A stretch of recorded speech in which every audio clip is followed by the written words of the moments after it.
যাত্রাপথের দুর্ঘটনায় নিভছে প্রাণ, অনেকেই হারিয়ে ফেলছেন জীবনের গতি। সড়ক, নৌ কিংবা রেলপথের এসব দুর্ঘটনা নিছকই কোনো বিচ্ছিন্ন ঘটনা নয়, সমষ্টিগতভাবে এর ক্ষতি অনেক বড়।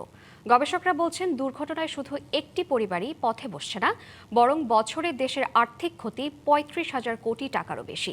আর অর্থনীতি বিশ্লেষকদের মতে, নিরাপদ পরিবহন যোগাযোগের অভাবেই শিল্প কারখানা ঢাকা চট্টগ্রামের গণ্ডি থেকে বের করা যাচ্ছে না।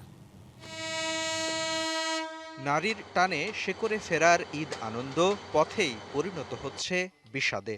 এবারের ঈদে এরই মধ্যে প্রাণ গেছে ২ শতাধিক মানুষের, আর আহত ছাড়িয়েছে ৫০০।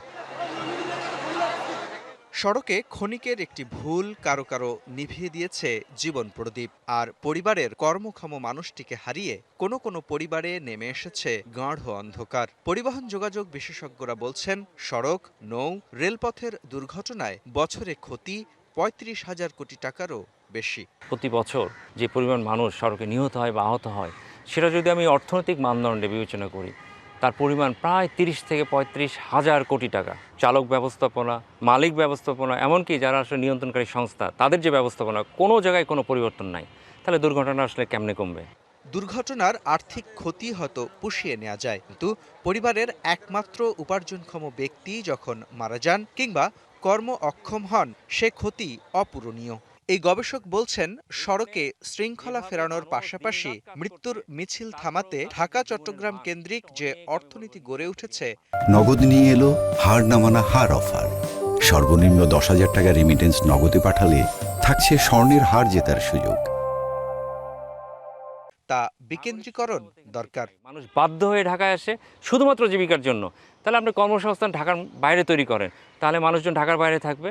এই যে আমরা জনস্রোত ঈদের সময় দেখি ঢাকা থেকে বের হওয়ার, এটা কেউ কিন্তু ঢাকার বাসিন্দা, স্থায়ী বাসিন্দা না।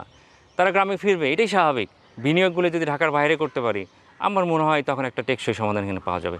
অর্থনীতিবিদরা মনে করেন, অনিরাপদ পরিবহন যোগাযোগও অর্থনীতির বিকেন্দ্রীকরণে অন্যতম বাধা। আমরা যে অর্থনীতিকে ঢাকা চিটাগাং এর বাইরে বিকেন্দ্রীকরণ করতে চাচ্ছি, ডিসেন্ট্রালাইজ করতে চাচ্ছি, সেই জায়গায় উদ্যোক্তারা, ইভেন ধরেন স্কিল এবং সেমি স্কিল যারা আমাদের লেবার আছে, তারা কিন্তু যাইতে চাবে না, কারণ তারা কেউই এই আসা যাওয়ার পথে জীবনের ঝুঁকি, সময়ের ঝুঁকি এটা নিতে চাইবে না।